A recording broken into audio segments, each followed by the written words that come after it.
Hello guys what's up to episode. तो आज के আমি যাচ্ছি কোথায় তোমরা অবশ্যই থাম্বনেল দেখে চিনতে পারছো। আজকে আমি যাচ্ছি হচ্ছে জংলি বাবা। তো এখন আমি বর্তমান আছি নাকশলবাড়ি টু ট্যাক্স, এখন যাচ্ছি জংলি বাবার দিকে। তো আজকে জংলি বাবা মন্দিরটা কিরকম ভিড় তোমাদেরকে দেখাবো। অবশ্যই ভিডিওটা দেখবে। অনেকেই জংলি বাবা মন্দিরটা দেখছো, অনেকেও দেখো নাই। যারা দেখো নাই অবশ্যই ভিডিওটা দেখবে এবং ভিডিওটা যদি ভালো লাগে তো অবশ্যই ভিডিওটিকে লাইক করো। তো গাইস আমরা বাইকে মজা করতে করতে ঢুকে গেলাম জংলি বাবার রাস্তায়। এখন বর্তমান আছি আমরা জংলি বাবার রাস্তায়। দেখতে পাচ্ছ চারদিকে জঙ্গলে জঙ্গল, মাঝখানে রাস্তা। অনেক দৃশ্যটা খুব সুন্দর লাগতেছে। চারদিকে সবুজে সবুজ, মাঝখানে রাস্তা। দেখতে একটা আলাদাই দারুণ মনে হয়, গার্ডেন। তো গাইস জংলি বাবা মন্দির এখনো অনেক দূরে আছে। দেখতে পাচ্ছ অনেক ট্রাফিক জ্যাম হয়ে গেছে এই জায়গায়। টোটো আর লোকে ভর্তি, পিছনেও লোক আর সামনেও লোক, অনেকটা জ্যাম। আগে তো টিকিট নিতে হতো না, এখন টিকিট নিতে হয়, তার জন্য এত ভিড়। তো গাইস মোটামুটি 15 মিনিট দাঁড়িয়ে থাকার পর আমরা এগিয়ে আসলাম। এগিয়ে আসে দেখি এখানে মোটরসাইকেল এখানে ভিতরে ঢুকতেই দেয় না, টোটো মোটরসাইকেল কিছুই ঢুকতে দেয় না।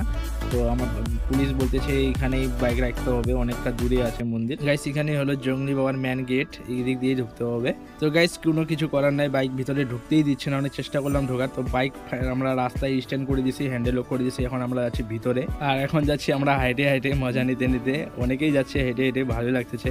তো গাইস অনেক কষ্টের পর আমরা চলে আসলাম বাবার মন্দিরের সামনে। দেখতে পাচ্ছ অনেক লোক, অনেক ভিড়। তো শ্রাবণ মাসে তো এই জায়গায় ভিড় হয়, কারণ এর আগে আমি আরেকবার আসছি। তো জানি না তোমরা আসছো কিনা, তো জানোই এত ভিড়। তো গাইস বাড়ি থেকে আমরা কিছুই নিয়ে আসিনি পূজা করার জন্য। বর্তমানে আমরা পূজা করার জন্য জিনিসপত্র খুঁজতেছি, কিনে পাওয়া যাবে অবশ্যই। গাইস হঠাৎ করে বৃষ্টি চলে আসলো, দেখতেছি বৃষ্টি কিরকম পড়তেছে। তো আমরা দুজনে বর্তমানে ভিজে গেছি, কারণ কোনো উপায় নেই, কারণ তাড়াতাড়ি পূজা করে বাড়িও যেতে লাগবে, তার জন্য দুজনে ভিজে গেছি। তো গাইস দেখতে পাচ্ছ ভিড় যেমন ছিল তেমনই আছে। বৃষ্টি পড়ছে তাও ভিড় কমছে না অনেকেই, কারণ অত লোক কোথায় থাকবে, তার জন্য লোক ভিজে পূজা করতেছে, তাও করতেছে। তো গাইস আমরাও ফাইনালি পূজা করার জন্য জিনিসপত্র খুঁজে পাই গেলাম। আমরা নিয়ে নিলাম পূজা করার জন্য যে সমস্ত জিনিস লাগে, বেলপাতা, দুধ, ঘোট, যা লাগে সব কিছু নিয়ে নিলাম। এখন আমরা লাইনে দাঁড়াবো। তো গাইস পূজা করার তো জিনিসপত্র নিয়ে এলাম, কিন্তু লাইন দেখে তো মাথায় খারাপ হয়ে গেল। মন্দির থেকে লাইনের শেষ মাথা অবধি কমপক্ষে 300-350 লোক। তো এখন আমাকে লাইনের পিছনে গিয়ে দাঁড়াতে হবে। টাইম যতটাই লাগুক, কিন্তু পূজা করতে আসছি, পূজা তো করে যেতেই হবে, অন্য উপায় নাই।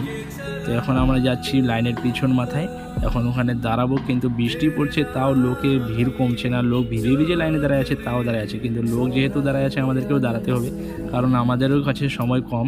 তো আমাদের দুইজন আসছে, দুইজনের মধ্যে একজন দাঁড়াতে হবে আর একজন বৃষ্টি থেকে বাঁচতে হবে, কারণ দুইজনে ভিজে গেলে সমস্যা হয়ে যাবে।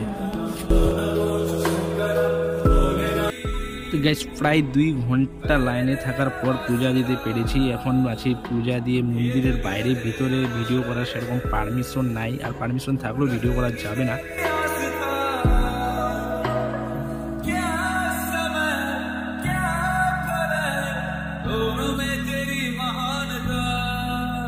তো গাইস তোমাদেরকে মন্দিরের ভিতরে তো সেরকম দর্শন করাতে পারলাম না। তো আজকের ভিডিওটা বেশি বড় না করে এখানেই শেষ করছি। ভিডিওটি ভালো লাগলে অবশ্যই চ্যানেলটিকে সাবস্ক্রাইব করবেন।